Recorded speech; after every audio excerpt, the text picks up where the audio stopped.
Sindh police के counter terrorism department के अमले ने कराची में खातून समेत 4 मुलजिमों को शहरियों के अगवा करने और उनसे भत्ता लेने के इल्जामात के तहत गिरफ्तार कर लिया है।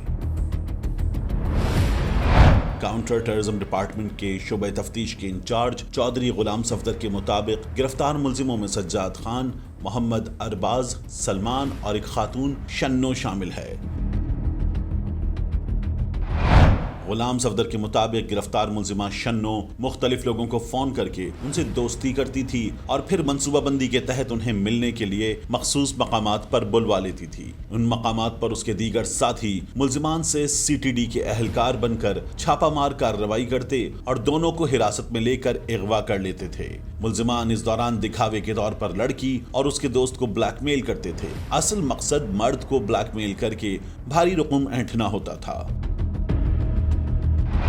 गुलाम सफदर के मुताबिक मुलजिमान ने हाल ही में शुमाइल नामी नौजवान को अगवा किया और उसे रिहा करने के एवज 2 लाख रुपए वसूल किए। मुलजिमान उससे तयशुदा मजीद 7 लाख रुपए वसूल करने के लिए अल-फलाह के इलाके में पहुंचे तो CTD की पुलिस पार्टी ने उन्हें गिरफ्तार कर लिया। पुलिस ज़राए के मुताबिक गिरफ्तार मुलजिमों में से एक शन्नो का अपना भाई भी है। वाक़े का मुकदमा अल-फलाह थाने में दर्ज कराया गया है। पुलिस ने शहरियों से अपील की है कि वो इस तरह की ब्लैकमेलिंग में ना आएं और फौरी तौर पर पुलिस को आगाह करें।